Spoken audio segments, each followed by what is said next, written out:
जननीं शारदां देवीं रामकृष्णं जगद्गुरुं पादपद्मे तयो श्रित्वा প্রণমামি মুহুর্মুহু। শ্রীমায়ের উপদেশ, রামকৃষ্ণ মিশন, সারদাপীঠ, বেলুড় মঠ। শ্রদ্ধাঞ্জলি। ঠাকুর বলছেন, ও সারদা সরস্বতী জ্ঞান দিতে এসেছে, ও জ্ঞানদায়িনী মহাবুদ্ধিমতী, ও কি যে সে, ও আমার শক্তি। শ্রীরামকৃষ্ণদেব। দাদা, মায়ের কথা মনে পড়লে সময় সময় বলি, কো রামা দাদা, ওই যে বলছি ওখানেই আমার গোঁড়ামি। রামকৃষ্ণ পরমহংস ঈশ্বর ছিলেন কি মানুষ ছিলেন, যা হয় বলো দাদা, কিন্তু যার মায়ের উপর ভক্তি নেই তাকে ধিক্কার দিও। মা ঠাকুরুন কি বস্তু বুঝতে পারোনি, এখনো কেহই বুঝতে পারে না, কমে পারবে। শক্তি বিনা জগতের উদ্ধার হবে না। আমাদের দেশ সকলের অধম কেন, শক্তিহীন কেন? শক্তির অবমাননা সেখানে বলে। মা ঠাকুরানী ভারতে পুনরায় সেই মহাশক্তি জাগাতে এসেছেন। তাকে অবলম্বন করে আবার সব গার্গী মৈত্রী জগতে জন্মাবে। দেখছো কি ভায়া, ক্রমে সব বুঝবে। স্বামী বিবেকানন্দ বলেছেন। শ্রী মাকে কে বুঝেছে? ঐশ্বর্যের লেশ নাই।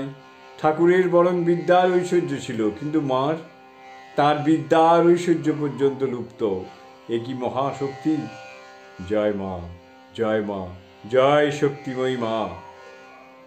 যে বিষ নিজেরা হজম করতে পারছি নে, সব মার পায়ের নিকট চালান দিচ্ছি। মা সব কোলে তুলে নিচ্ছেন। অনন্ত শক্তি, অপার করুণা। জয় মা। আমাদের কথা কি বলছিস? স্বয়ং ঠাকুরকেও এটি করতে দেখিনি। তিনিও কত বাজিয়ে বাছাই করে লোক নিতেন, আর এখানে মার সেখানে কি দেখছি? অদ্ভুত, অদ্ভুত। সকলকে আশ্রয় দিয়েছেন, সকলের দ্রব্য খাচ্ছেন, সকলকে আশ্রয় দিচ্ছেন, আর সব হজম হয়ে যাচ্ছে। মা, মা, জয় মা। মনে রেখো, সুখে দৈন্যে সম্পদে বিপদে দুর্ভিক্ষে মহামারীতে যুদ্ধে বিগ্রহে সর্ববিষয়ে মায়ের সেই করুণা, অপার করুণা, সেই অপার করুণা। জয় মা, জয় মা, জয় মা। স্বামী প্রেমানন্দ কথা বলেছেন। আর ভগিনী নিবেদিতা যে কথা বলেছেন তা হলো, ভালোবাসায় ভরা মা আমার, তোমার সেই ভালোবাসায় আমাদের মতো উচ্ছ্বাস আর উগ্রতা নেই। এই জগতের ভালোবাসাও তা নয়।